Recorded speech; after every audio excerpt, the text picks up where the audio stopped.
आज की इस ऑनलाइन वीडियो में आप सभी का स्वागत करते हुए आइए हम लोग धूल पौधों पर जो उपन्यास है जो गोविंद जी मिश्र के द्वारा लिखा गया है, इस उपन्यास की भाषा शैली पर हम बात करेंगे इस वीडियो कक्षा के माध्यम से।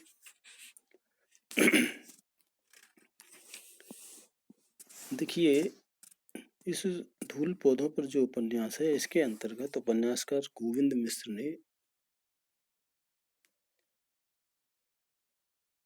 बहुत ही साधु और सुगठित भाषा का यहाँ पर उपयोग किया है। उपन्यास, किसी भी उपन्यास के अंतर्गत देखिए, जब तक भाषा पात्र और वर्ग की अनुकूल नहीं होगी, उनके भावों के अनुकूल नहीं होगी, तो वह निश्चित ही वह उपन्यास सफल नहीं माना जाता है।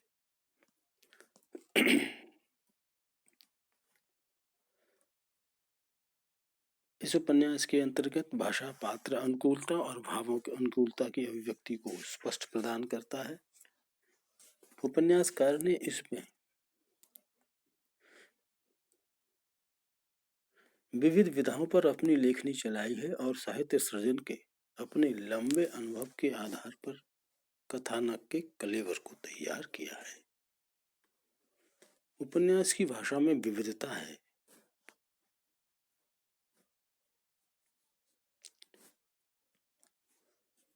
समग्र रूप से देखा जाए तो इस उपन्यास के अंतर्गत आम बोलचाल की जो भाषा है,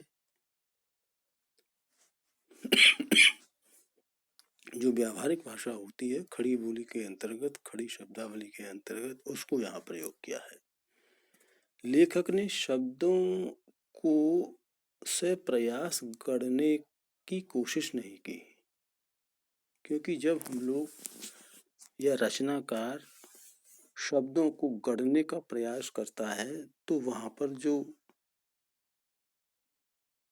भाषा के माध्यम से उपन्यास की जो पात्रों की जो भाषा होती है वो बाधित हो जाती है। पात्रों की जो भावनाएं हैं, मनः स्थिति है, वो निश्चित रूप से सहज भाषा के माध्यम से ही बाहर आ पाती है। तो लेखक ने यहाँ पर शब्दों पर अपनी योग्यता का प्रभाव नहीं रखा है। क्यों? क्योंकि पात्र जिस वर्ग विशेष से जुड़े हुए होते हैं, उस वर्ग विशेष की जो मानसिकता है, उसके जो भाव होते हैं और उसकी जो भाषा होती है और शैली होती है, उस भाषा और शैली के माध्यम से ही पात्र अपनी बात को कहना इसमें ज़्यादा जरूरी होता है और वो पात्र सभी अपनी बात को एक सहज शैली में, सहज भाषा में कहने में समर्थ सिद्ध हुए हैं। अभी तो यहाँ देखा जाए तो पात्र की अनुकूलता, भावों की अनुकूलता, प्रसंग की अनुकूलता, विचारधारा की अनुकूलता, वे शब्द आते हैं जो शब्द पाठक या पढ़ने वाले के जहन के अंतर्गत, मन के अंतर्गत सहज ही स्वीकार कर लिए जाते हैं। उससे पाठक का एकाकार स्थापित सहज में होता है।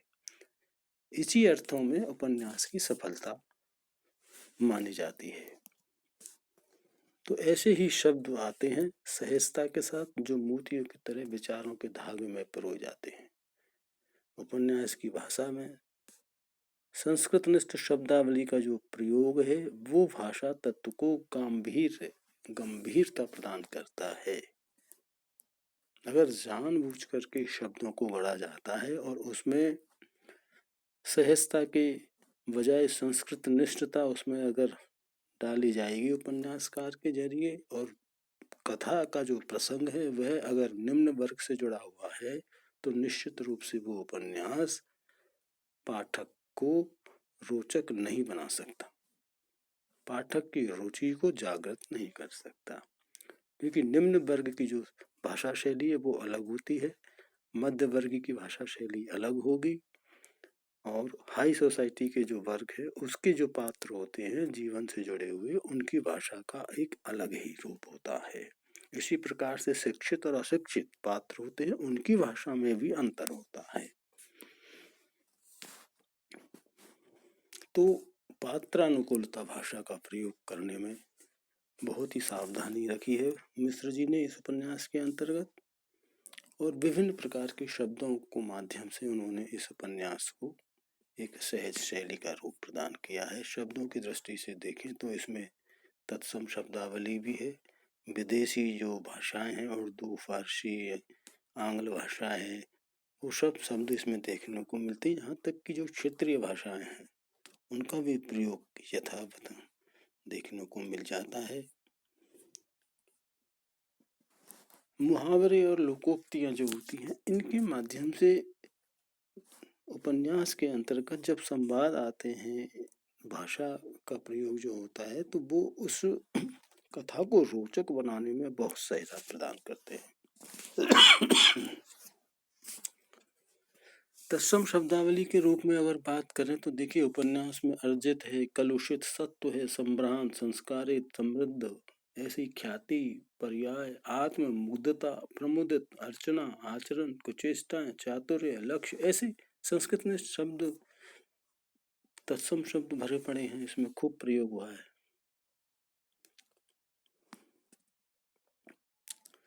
परंतु अनुपात की दृष्टि से प्रयोग कम है तत्सम शब्दों का।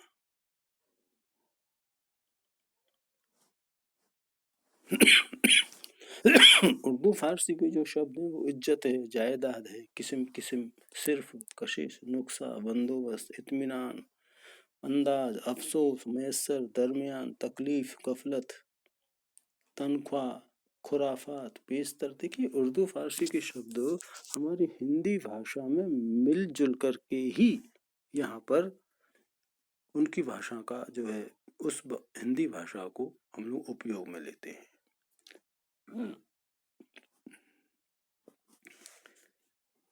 बहुत सारे ऐसे शब्द हैं, तलाक, बदजात, रखेल, खामियां, शौक, मुकदमेबाजी, बावजूद, नकली, कशिश, ये सब उर्दू फारसी के शब्द जो हैं इस उपन्यास में भाषा के माध्यम से देखने को मिलते हैं। अंग्रेजी भाषा के शब्द चूंकि इसमें प्रेम प्रकाश और वो सब पढ़े लिखे पात्र होते हैं, तो उनकी भाषा शैली में जब वो बात करते हैं, संवाद करते हैं, तो उनकी भाषा में आंग्ल भाषा के, अंग्रेजी भाषा के भी शब्द प्रचलन में आते हैं, देखने को मिलते हैं, सुनने को मिलते हैं। ऐसे बहुत सारे शब्द हैं, जैसे luxury, uncomfortable, so what, masochism, strain, relax, was it worth it, live in relationship, homework, romantic, tutor, teacher, madam, purse, campus, junior, admission, career, dress, restaurant, ये सब, लेक्चर, प्रोफेशनल, पार्टनर, बैलेंस, ऐसे सारे बहुत सारे शब्द हैं। जो पढ़े लिखे पात्र होते हैं वो उनकी भाषा शैली में हिंदी के शब्द भी होंगे, संस्कृत निष्ठ तत्सम भी होते हैं, उर्दू फारसी के शब्द भी होते हैं, अंग्रेजी भाषा के शब्द भी उनके माध्यम से कहलवाए जाते हैं, जो उनके वर्ग की मानसिकता के अनुकूलता प्रदर्शित करती है। क्षेत्रीय भाषाओं के शब्दों का प्रयोग भी देखने को मिल जाता है इसमें। गठरी है, उपास है, अतरे हैं, बिजू का, छिनाल, कर्तव्य, ये सब इस तरह भी है। कुछ नवीन शब्द भी इन्होंने पिरोए हैं, जैसे टीचर में टीचरी, आहत पार्टी है। तो उपन्यास की भाषा में उक्तियों का प्रयोग भी कतिपय प्रसंगों में देखने को मिलता है, जैसे खुनखुनाती हंसी, सास जैसे चोट खाई बाघिन, खोखियाती आंखें, चटकती हुई चिड़िया सी, है ना, आपका आशीर्वाद चाहिए, इस तरह के जो उक्तियों हैं, इससे जो है भाषा में एक लगाव पाठक महसूस करता है। और लाक्षणिक भाषा का भी प्रयोग सुंदर बन पड़ा है। एक स्थान पर लड़की का यह कथन कि यह क्या कि पौधा लगाया और उस पर धूल डाल दो कि पनप भी न सके। लाक्षणिकता का पर्याय यह होता है कि कहीं इस तरह की उक्तियां प्रस्तुत की जाती हैं उपन्यासकार के माध्यम से, जो उसके उद्देश्य को, उसके शीर्षक को प्रदर्शित करती हुई भाषा। अप्रत्यक्ष रूप में कही हुआ जो वाक्य होता है वो लाक्षणिकता के रूप में आता है। अभिधा में हम लोग सीधी सीधी बात करते हैं, और लाक्षणिकता में और व्यंग्यात्मकता में हम लोग अप्रत्यक्ष रूप से उसका अर्थ ध्वनित कुछ और होता है, ये है। तो लक्षण में एक बात कह करके दूसरे जो बात है उसको महत्व दिया जाता है। इसी प्रकार से संसार में यूं ही कहीं टपकाती गई कोरे कागज पर अकेली बूंद, इस प्रकार से उपन्यास में भाषा के कई कई रूप हमें देखने को मिलते हैं। तो कह सकते हैं कि कथानक की अपेक्षा के अनुरूप सफलतापूर्वक इसमें भाषा का सुंदर प्रयोग किया गया है।